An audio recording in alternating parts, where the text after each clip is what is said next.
Thanks for tuning in to NASCAR Talk on Prime Sports Network. Greg DePalma here with CJ Radun of RotoWire.com. Eric Smith will be joining us next Wednesday when he returns from his vacation. So we have another Atlanta race coming up on Sunday, CJ, and at least we have a race to look back on from March. So we've got some good data there that'll help us a lot better than what we had to deal with last week, which, with the exception, of course, of Chase Elliott once again winning another road course race. Yeah, the more things change, the more they stay the same. Chase Elliott, obviously, seems like no matter what you throw at him, obviously had a rough qualifying session, as did Kyle Busch. Both of those guys cannot be denied on the road courses, both extremely strong. Biggest question out of this last road course race is really where's Martin Truex for me. I think everything kind of fit the bill as we would have expected on any other kind of road course, despite the fact that Road America was a new one. So excellent result. Interesting race. We'll see. Excellent result, I should say, for Elliott. And we'll see what happens in the next one that's coming up. I think it's Indianapolis, if I'm not mistaken. And that's they haven't actually, Watkins Glen beats it. So we got road courses back to back, Watkins Glen and then Indianapolis. And they haven't raced at Indianapolis' road course yet, right? They have not. That'll be another new one. Well, I mean, at this point, it's just, I mean, I don't know how, who knows? A lot's going to depend on how hot Larson remains or not. Elliott, like you said, Truex. There's still like another tier when you get past. I mean, at this point right now, as of today, it's still Elliott's at the top of the class, and then you would probably put Larson second just because of what he's done this year, and now Truex third because he hasn't been as impressive. But after those top three, it's like Hamlin, Kyle Busch. And is that it? Are there any other drivers that we would be confident that, yeah, you know what? I think this is a pretty decent opportunity for them. I don't know where you had Kyle Busch. Yeah, right after. Aside from him, I think everybody else is just filling out the top 10. Hamlin and maybe a Kurt Busch. Maybe you throw in a Christopher Bell since he's now got two good road courses under his belt. But still, lack of consistency certainly knocks him down the order significantly. So, yeah, I think you're going to be looking at those top 3 or 4 guys every time you come to a road course at this point. And it wasn't like, and you mentioned Elliott had some problems with qualifying, and that was really more of the fact that he just didn't have enough time. But that still pushed him back. Right. It didn't matter. And it just was one of those things. I don't know whether or not it was, they have not been there before. How do you rank the road course with some of the other road courses we've seen so far? Because there was nothing about this particular road course that stuck out to me as far as, they got to go back there next year. No, I like Road America. I like the natural terrain road courses. I prefer those over the rovals. I'm not a big fan of the road courses inside ovals. I get why they want to do it and all that kind of stuff. But if you're going to go true road course racing, I don't think you can get any better spot than Road America, Watkins Glen, throw Mid-Ohio in there, as well as Sonoma. I think those are the top ones in this country. COTA as well has been added to that list, and we're racing at all of those except for Mid-Ohio. Mid-Ohio's got the Xfinity race. So those are the ones, if you're going to go road course racing, I think those are the ones that you need to be at. You can throw away the Daytona road course, the Charlotte Roval, etc. But aside from that, in terms of competitiveness, Road America might offer more passing opportunities than, say, a Sonoma or even a Mid-Ohio, because you got a lot of long straights that end in hard braking with tight turns. So that gives people the opportunity to make some passes more so than probably Sonoma. I think you really only have one passing zone in Sonoma. So the passing, I think, was more exciting. But again, it's a road course, so it's all about strategy and track position. All right. Before we get started, as we're going to break down this race here in Atlanta, I want to remind everybody right there, you see at the bottom of the screen, that is the link, rotowire.com/PrimeSN. You can copy and paste that to your browser. And when you do that, this is what's going to pop up. You're going to see you have access to every sport, not just NASCAR, everything. You can navigate anywhere on RotoWire. You do not have to enter any credit card numbers, anything like that. You get free 10 days of access to rotowire.com. So it's that simple. Again, all you got to do is copy and paste this to your browser, rotowire.com/PrimeSN. And also, if you might be able to see that we'll be posting that on some of the pages where we post the shows, in the comment sections, to make it a lot easier for you if you just want to go ahead and click it, and it'll go right to where you can sign up. And it's a very easy sign-up process too. It'll take you less than a minute. As you see on the screen here, we have the Versus, kind of like a new logo. Basically what this is we've got a new segment that we're going to talk about every week. We're going to get more into fantasy, where we're going to break down drivers. So I'm going to give some information. CJ's going to get his information from a RotoWire fantasy perspective, and then he's going to give his advice on which driver might have the edge on a weekly basis. So it's never going to be the same two drivers, and obviously the courses are always going to change, so we're going to get into that in just a little bit. But before we do that, let's talk about the course here, Atlanta Motor Speedway, CJ, and this is a 1.5 mile dog leg. The most similar to the 1.5 mile tracks would be Charlotte and Texas, but no Texas. So Charlotte, the Coke 600, was the one race that would be the most similar to what we're going to see. And of course, we saw Atlanta earlier this year as well, which if your mind goes back, you remember, Coke 600, Kyle Larson dominated. Atlanta, Kyle Larson dominated, but he wasn't able to hold on when Ryan Blaney caught him late in that long race in Atlanta earlier this year. Are the laps, is this similar, or is this a little bit shorter of a race? Atlanta's. This is 100 miles shorter. We had a 500 mile race this year, or this race this week is going to be 400 miles. So Larson dominating, he would have won the 400 mile race. So maybe be a little bit of preview. But Texas, we did get to see the All-Star race, and guess who won the All-Star race? That was at Texas, another 1.5 mile dog leg. And we didn't, we didn't really get an opportunity to get a good gauge with the weather and all that other stuff. And they called it, and it wasn't a good experience. It's an old surface.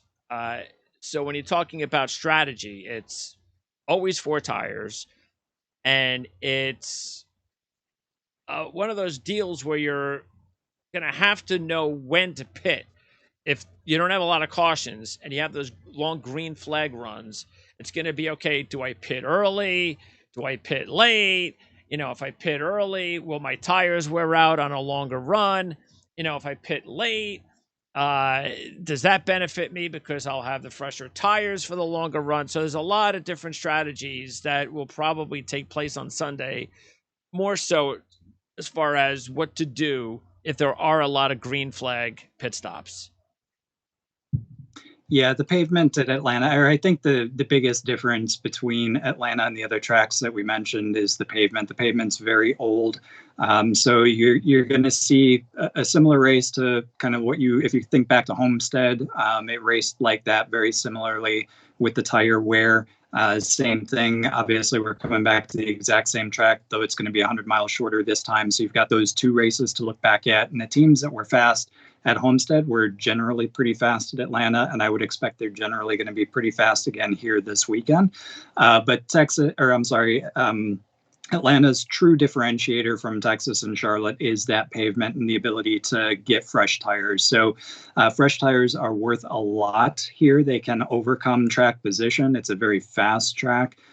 So teams are going to want to be making sure that they get the longest amount of life out of their tires, and they may do the undercut or the overcut depending upon when they can get out of traffic to be able to have those fresh tires and put them to the best use. And this is really going to be, because of that, a race that will be important for not just strategy with crew chiefs making the right call, but also whether or not you have the right team. You know, are they going to get you in and out of these pit stops, you know, without any issues?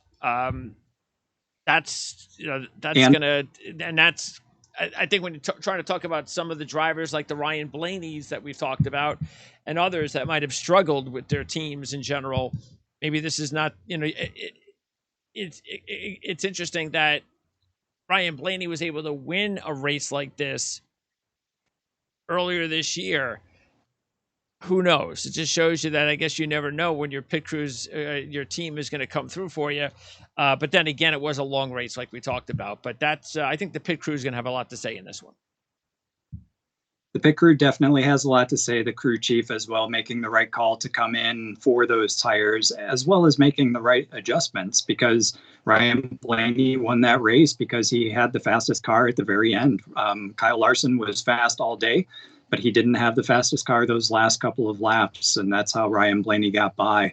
So being able to consistently improve your car, making sure that you're making the right calls at the right time to get on pit road and get those tires without making the mistakes. Teams are going to be extremely important, and your crew chiefs is going to be extremely important this weekend. And it was a big lead too.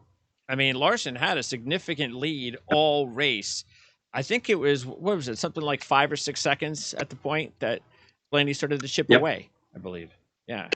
Easily. And that's the good thing about the track, is that you can have those types of leads and it can disappear. So that's something that is, again, it all depends on whether or not you have the driver in front or not, if that's a good thing.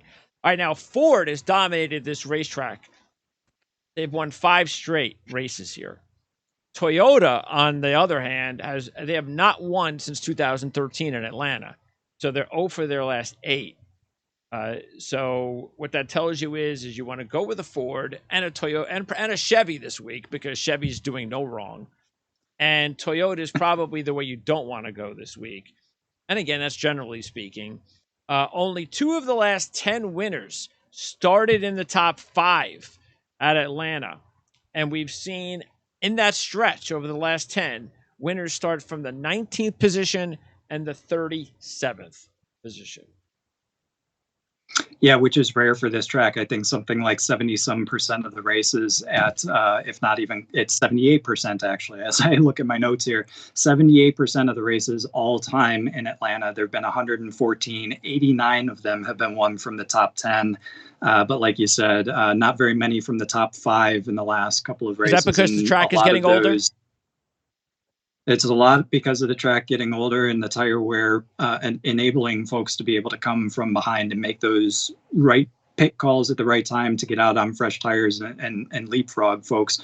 But yeah, a lot of the percentage that's making up that 22% that was outside of the top 10 just came in the last few years, which is very interesting. All right. Now, there are 2 drivers that we have all chosen this week. 2. And I guess no surprise, they're both Chevy drivers. We have William Byron at 12-1. We've all gone with William Byron, and we've all gone with Alex Bowman at 16-1. I don't see this as a surprise because of the fact that, just like I said, Chevy has just been so strong lately that why wouldn't you go with the 2 Chevy drivers that are getting the best odds? Absolutely. I don't. If you could load up on the Hendrick team, the only reason I didn't choose Chase Elliott was because he won last week. So I'm sticking with my back-to-back. I don't choose you theme here. But otherwise, Elliott would have been in the list because he's a Chevrolet and a Hendrick Chevrolet at that. But both these guys hadn't really done much at Atlanta until this year, when Hendrick's hitting on all cylinders and Chevrolet is extremely powerful. Both of them finished in the top 10. earlier this year. William Byron in eighth, and then Bowman in third. Either one of them could easily win this weekend. And you have, your, ways of wagering or picking your drivers. You have your little details. Well, my detail is I don't really like taking drivers at 2 or 3 to 1. And right. I understand. I really do. Why both of you guys go with Kyle Larson this week. It's just the way that the sport's been over the past couple of months between Larson and Elliott. I mean, there's just, these drivers, the odds are low and they're winning the races. So it is what it is. But Larson, he led 269 of the 325 laps in March. He was runner-up on this track in 2017. And in a 2019 race, he led 142 laps. So if you look at it, he's led 411 laps his last 2 races here, last 2 appearances. He won the Coke 600. So that's, again, the closest surface to what we're seeing here outside of Atlanta. So that doesn't bode well for everybody else. The only thing that I would be concerned with, especially if he does not win on Sunday, is the streak over. Because in 2 of his last 3 races, he's finished 9th and 16th. And now he's coming to a track with everything. I mean, this is I mean, he's 3 to 1. The next driver's 8 to 1. I don't think I've seen that before. That disparity just does not exist. That's how much Kyle Larson is supposed to win this race. If he does not win it, I think the streak is officially over. I was surprised when I saw it and he wasn't 2 to 1, to be honest with you, because this is a hands down Kyle Larson week for all the reasons that you said. And if you want to even go back to the statistics from the track trends, like you laid out before, he's starting outside the top 5 too. So, I mean, if there's anything, the only thing say that he probably needs to make sure that he's careful of is in that last tire run, making sure that he keeps a little bit of tire for anybody that comes up to challenge him from behind. Don't blow your grip on a 6-second lead. Let that shrivel down a little bit and save something to hold people off when they come to the last few laps. All right. That's the only change he's. All right. Now the next 2 drivers are going to be Chase Elliott and Kyle Busch. They're both 8 to 1. I tell you what, I'm going to flip this over. I'm going to go ahead and start with these guys. Because we were going to start with some of the long shots, but I figured maybe we'll just do this. Let me get in here. There you go. So there's Chase Elliott and Kyle Busch. They're just sitting there, the 2 drivers at 8 to 1. Now, DJ has taken one of the 2. Eric's taken both. Eric likes to gobble up on all the easy ones. He likes to win $20-$30 a week, but hey, if you can not lose money, that's the way to go sometimes. I have only taken one of the 3 drivers, and that means one of these 2.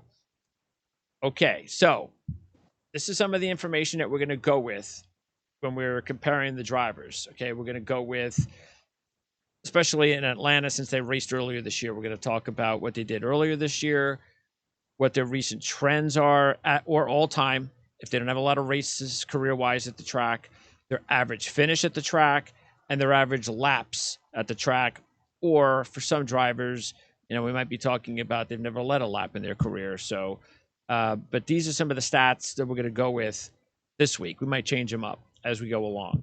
Okay, so between Elliott and Kyle here, breaking it down, Kyle had the better result in March because Chase had the engine problems.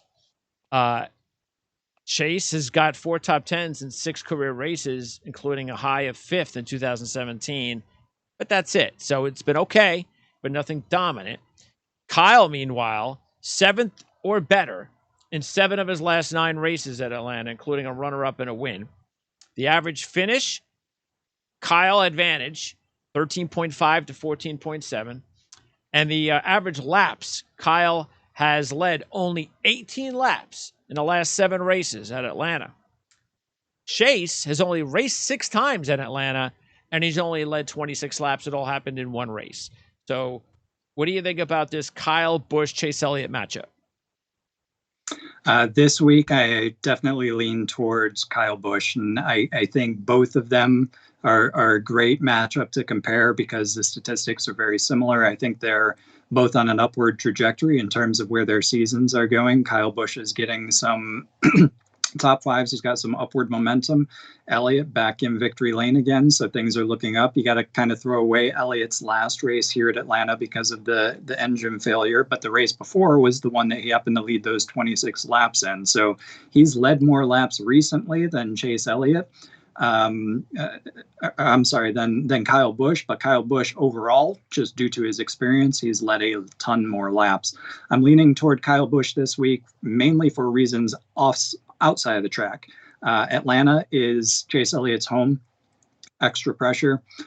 He's coming off of a win. Kyle Busch is seeking a win. He's been very close the past few weeks. So I think Kyle Busch just has more to play for this week without the added pressure of racing in front of your hometown fans. All right, now I'm going to go with Chase this week, and I'm thinking that maybe Chase. I'm going to see if this is going to be the week that Chase goes on his run, because he did have the win the previous week. He's only won a couple of times this year. It's not like he has like 4 or 5 wins. So, and that's because he was second to Kyle Larson at the Coke 600. And again, I think maybe the win will help him out and so forth. And he's been solid here. Not great, but solid. And he's driving a Chevy, and he's 8-1. So Kyle, Good point. Yeah, Kyle, I was going to take, but it was just like, I like Kyle. I just felt the difference between Kyle Busch and Chase Elliott, because I was going to go all in on one of them, was the Chevy versus Toyota. To tell you the truth, that's really what it is at this racetrack, because Kyle's got 5 top 10s in his last 6 this year, so he's really dialed in, and he's got a win not too long ago. He was 3rd in the Coke 600, so that was solid. And again, he's got 7th or better in 7 of his last 9. But keep in mind, and all that's nice, but we're talking about just specifically if we're talking about a win and the picks for the win, I put my money to win on Chase Elliott over Kyle. I can see, though, while if I was thinking about fantasy only and I had to choose one of the two, I might go with Kyle. I think it's a little bit more risky to go with Chase Elliott than Kyle Busch fantasy-wise. Yeah, completely agree. The riskier pick is this week is Chase Elliott. Lack of experience. And like you said, he's been solid, but he hasn't dominated. Busch has a history of domination here from time to time. He's just been off a little bit recently, but still 7th or better, like you said, very frequently. And in fact, the last 4 races here at Atlanta, 7th, 6th, 2nd, and 5th earlier this year, just hasn't led many laps. So he's got a top 5 car. Pretty consistently here. He just needs to get that chance to get out. And they're both on the front row. Mm-hmm. There you go. All right. Next matchup. Let's talk about Truex and Blaney. Truex is 10-1. Blaney is 11-1.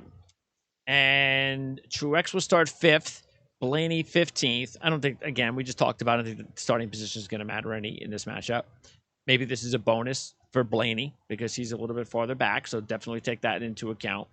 Truex was 9th earlier this year from the 2nd position, and of course Blaney won the race from the 10th position. And a matter of fact, Blaney was 4th and 1st in his last 2 races at Atlanta. Truex has been very consistent. 9 top 10s in his last 10 in Atlanta with 5 top 5s and a runner-up. The average finish obviously leans towards Blaney because of the last couple of races, and it's not like he has a long career here. And the average laps definitely favored Blaney too, and that's because of the fact that Blaney has led 68 laps total in his last 3 races. So most of the edges for Blaney have been specifically because of the last 2 to 3 races. Truex has a little bit more experience. This is a tougher one because we just talked about with Truex what's going on with the road package. That's a problem. If the road package ain't working, will everything else work okay? Because he's still been dominant on some of these other racetracks. So this is going to be a big race for Truex. I think if he does not finish in the top 5 or even the top 10 this week, there might be some problems there. Completely agree, and that's why I'm leaning toward Blaney on this one. I think Blaney has a history of being able to overcome adversity. I think his crew has let him down, as we've detailed many times throughout this season. This is a place where the crew actually helped him get the victory, so they know what to do. Ford has the speed. Penske has the speed. We've seen that this season. They've all been able to win races. From Truex, though, yeah, he has a history of domination, and he's been extremely consistent at this track. But for me, I haven't seen the domination from him recently. For whatever reason, the past month or two, it just hasn't looked like the normal Truex. He started the season strong, but he's been in kind of a slump. He's kind of been in that top 15, 12-ish range, 16th for a while. That's concerning, especially when you go to places like Sonoma and Road America, where he should be dominant. So I think you're right. This is a very big weekend for Truex to get something right and have things go his direction. But from a win standpoint and probably even a fantasy standpoint, I'm leaning towards Blaney on this one. The tracks that Truex has been better at, though, those are what? Those are like, Martin, because I know Martinsville and Phoenix are really good racetracks for him. So what would you say? Is there a specific type of track that, besides the road course, that he is more dominant on? Or again, we've got the other 1.5 mile tracks that we do not really loop into Atlanta, like Charlotte, Texas. Those are Kansas and Las Vegas. So if you had to think about a specific track that Truex is at his best at, what would it be?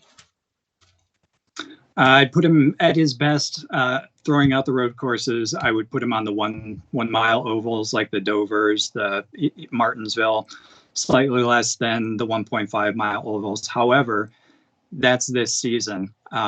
If you look back in recent past seasons, he's dominated at Charlotte.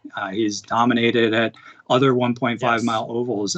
He led almost every single lap of the 600 just a few years ago. So it's not like he's never gotten the 1.5 mile ovals right. It's just for some reason this year it's not clicking for him. I think when you hit a Dover, when you hit Kentucky, or Nashville, it's a little bit less than 1.5 mile ovals. I think that's kind of his sweet spot. Plus the surface with the concrete, I think, plays to his advantage a little bit as well. Martinsville, similar kind of surface with the concrete and the turns as well. I think that's where his car and his package this year are working really well.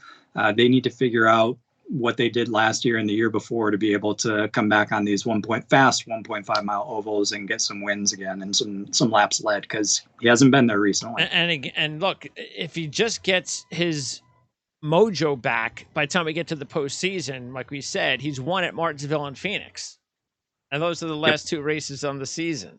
So that could be dangerous for everybody else. By the way, the other reason that I agree with you, and then we'll go with Blaney over Truex this week, Ford over Toyota at this racetrack. That's the way I'm going to go. Interesting that Blaney was the only Ford in the top 6 at Atlanta earlier this year. So exactly right. They won. Another win for Ford. So, okay, let's go with the next matchup, and that's going to be Hamlin and Harvick. So this is a good one, an underrated matchup at 10-1 drivers. You have a pick out of the two. I don't. I did not take either driver. You and Eric have the same pick. And we have Hamlin starting 3rd and Harvick starting 21st. So it's a big difference there, which might be beneficial to Harvick because he's hopefully going to pass a lot of cars. Look, Harvick, 13 top 10s in his last 15 races. 2 runner-ups, 2 wins, and he was 10th earlier this year from the 7th position. Hamlin was 4th from the pole earlier this year. He led 27 laps, 3 top 5s last 4. Harvick's got the edge average finish, and Harvick's got the big edge more than anybody in average lap. He's averaging 85 laps in his last 15 races at Atlanta. So that would tell me, well, why wouldn't I take Harvick over Hamlin fantasy-wise? would that be the case, or would you take Hamlin both with the pick and fantasy? No, I would split them. If I'm going fantasy because of the 21st starting position, I'm going with Harvick. I have 1,348 laps career at this track that he's led in 31 starts. It's only 9 more starts than Hamlin, who's only got 400 and some. And a lot of those, I mean, up until earlier this year, there was only one time in the last 2 times in the last 9 Atlanta races that he led fewer than 100 laps. I mean, it's just ridiculous how much he's dominated at this track and been extremely good. And he's got 3 victories. Hamlin, I think this year, for what it's worth, he led 27 laps earlier this year, so he's got the pace. Understand Ford versus Toyota. I kind of know where you're going to end up, but I think from a perspective, I'm going to go with Harvick because he is likely to come out and lead some more laps. He's coming from the 21st starting position, so you get that finish differential. Plus, he's got the Ford behind him. From a win perspective, I'm going with Denny Hamlin because I think he's closer to a win. I think he's been knocking on the door all season. And despite the fact that the past couple of weeks haven't been all too great for him, we're coming to a track where he's been earlier this year and he has led earlier this year as well. So I think if there's a place that he can get it done, it can be Atlanta. And I'm probably going to keep picking him each and every week. I think I've said this before until he does get a win because I feel like it's coming. You would think so. Yeah, look, definitely I'll go Harvick over Hamlin as far as fantasy. Like I said, I'm not taking either driver. I just don't like where either driver is right now. Just when you think maybe one of them is about to get a win and you feel confident about it, all right, I'll put something, but it just doesn't work out. So, but interesting, 1,278 laps that Harvick led out of the 1,348 he has led all time have come in his last 15 races. So it's incredible. Yeah. That's where the whole 85.2 last 15 come from. Okay. So that's that matchup. Let's go to another one. And it's going to be Kurt Busch and Joey Logano. Now, most of the year you would go, why is this a matchup? Joey Logano and Kurt Busch. Where'd you come up with this one from? But this is a good track for Kurt Busch, and Joey Logano has never won on this track. And if you look at it, just look at the matchups here. Now, look, Kurt had the crash earlier this year, so wipe that out. 11 top 10s in his last 15. 2 of those wins. Look at Logano's situation. He started 3rd and finished 15th in March. Doesn't have a top 10 a top 5 in his last 6 at Atlanta. Kurt Busch average finish is better, and average lap is better for Kurt Busch as well. And Logano, they're both starting in a similar, Busch 8th, Logano 10th, so really no big deal there. And Kurt Busch is also right now racing his best of the season. I was surprised that you did not take Kurt Busch in your picks. I put $10 on Kurt Busch on my picks at 25-1. Maybe this is the week for Kurt Busch. Yeah, I don't disagree with you one bit. And I would pick Kurt Busch in both categories, fantasy and for the win this week, just because of his recent momentum. He has really turned his season around. And I'm not sure what I have no idea if it's because Chip Ganassi sold the team or what, and he's looking for a drive. So now he's extra motivated. I know it started before that became public, but certainly he knew before we did. And he's been great at Atlanta too. Yeah, Kurt Busch definitely the way to go for me. Throw out the crash earlier this year, and it's 5 straight top 10 finishes there. Joey Logano, a little bit more inconsistent. He's got top 10s there, leads some laps now and then, but 23rd, 10th, and 15th in his last 3. Plus, Kurt Busch has just got all the momentum from the last few weeks. He's really stepped up his performance, and momentum is a lot in this sport and in this series in particular, and Kurt Busch has it right now. So give him the edge in both categories. 4 top 10s in his last 5, including the 4th place finish last week. And this is the one time I'm not going to take a Ford. That's because I'm going to take a Chevy. Play. All right. So now, speaking of Chevy, Let's talk about the two Chevy teammate drivers, Bowman and Byron, who will both be starting way back. Bowman 17th and Byron 19th. Boy, this you would figure, of course, it would have to come after a road course race that these guys would start as far back as they're going to start. They both do not have good histories at the racetrack, which is why I think this is a compelling matchup. They've only let it combine 2 laps between the two of them. And they've got a combined 2 top 10s in 10 races. So there's not a lot there to go on. Bowman did finish 3rd earlier this year. Byron was 8th earlier this year. And Bowman started 14th earlier this year. So Bowman's got the edge there. I don't see anything else where I can kind of side with one of the two guys. Byron was 4th in the Coke 600. Bowman was 5th in the Coke 600. They're both Chevys. They're teammates. Which way are you going to go? Well, this is why I selected both of them. Yes, so did I. And yes, matter of fact, yes, as we said in the beginning, we all did. Yep, this one's truly flip of the coin. If I have to give anything, it's going to be 51% to 49%, and I'm going to give that 51% to Alex Bowman because this is a racetrack that you either dominate at or you steal a win at, and we've seen Bowman steal wins multiple times this season. So 51% Bowman because he can steal a win, 49% Byron because he might be able to come out and dominate. And Byron, the odds, I would have thought the odds would have been dissimilar. I mean, Byron's 12-1, Bowman 16-1. So if I was also thinking about choosing one of the two, I would go with Bowman just because I'm getting a little bit extra when I don't think I deserve to be getting extra. And again, Bowman did finish 3rd and Byron 8th. So Bowman was the better driver earlier this year. All right. Now, before we get to one more that I have a little bit later on, let's see some of the other more of the top contenders in the race that we can kind of talk about here. Brad Keselowski, things haven't gone well for him lately. And he was 28th this year, especially at a track that he has had a lot of success at prior. He had 6 straight top 10s, a runner-up, and 2 wins before the 28th finish in March.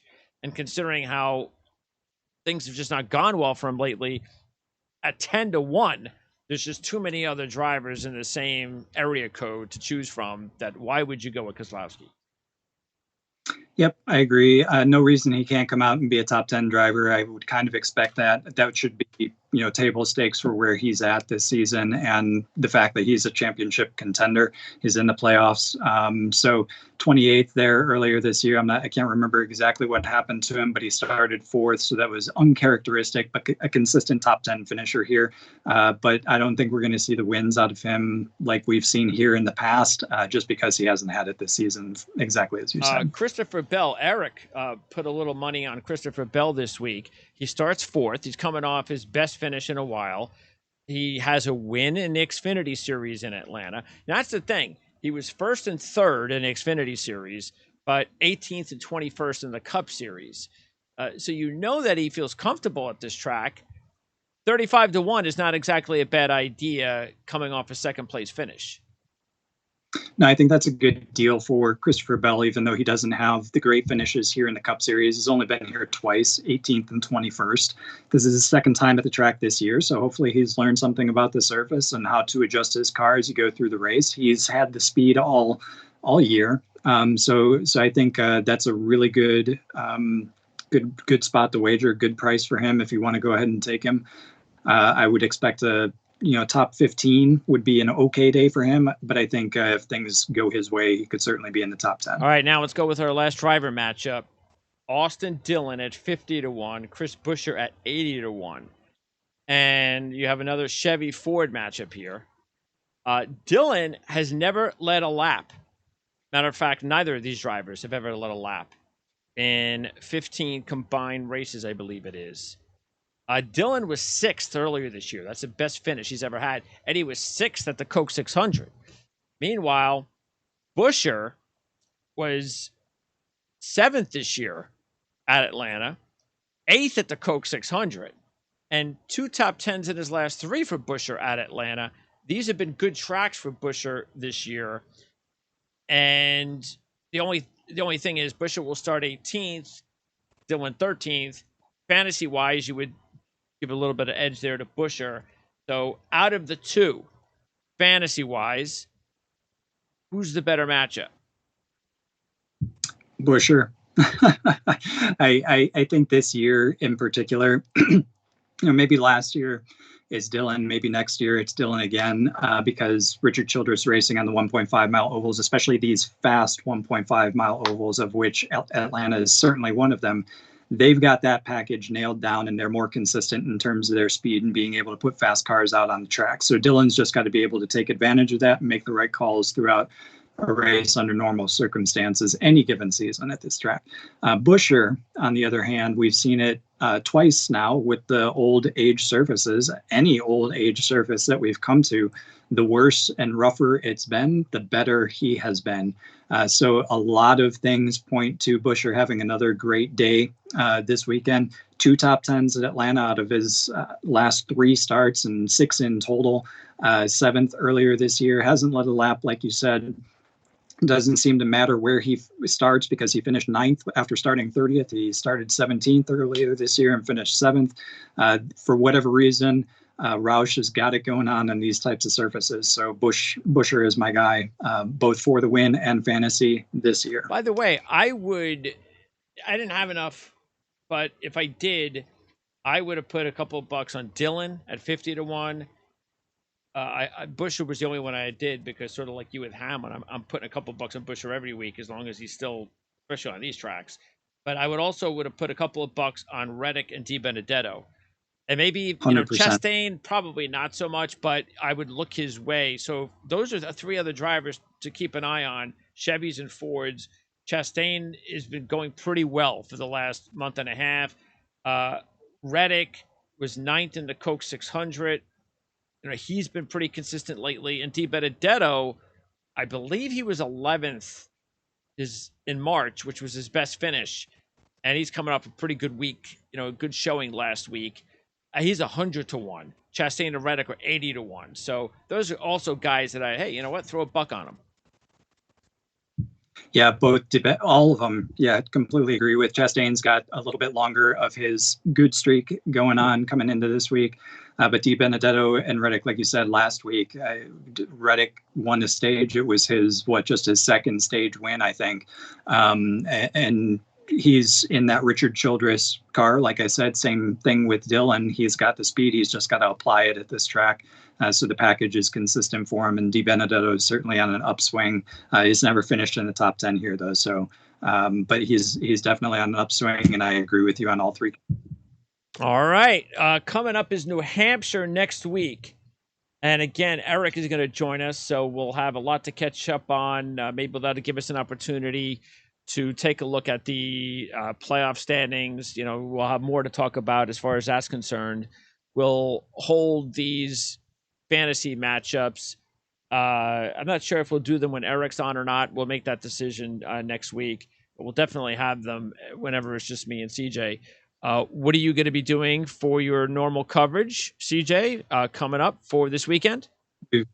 Yep, we've got Trucks, Xfinity, and Cup Series all racing this weekend. So we'll have fantasy previews up starting probably Thursday, late Thursday, if not Friday, ahead of the races. No on-track practice or qualifying, so they'll be up a little earlier than they were last week. And then following Sunday's race, we'll have the NASCAR Barometer up on rotowire.com sometime on Monday afternoon. All right. And again, you can check out the rotowire.com/PrimeSN. That's your free 10-day subscription. You can use it for everything at RotoWire, not just NASCAR. And where is it? No, I don't want my face disappear. Where is the button I'm looking for? Where is this button I was looking for? Oh, here it is.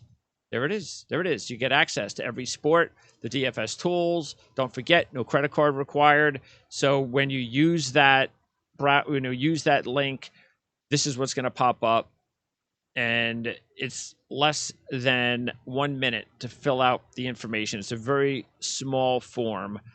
and it's real quick. Again, without using a credit card, it's just, why wouldn't you take advantage of it just to see if it's something that you like?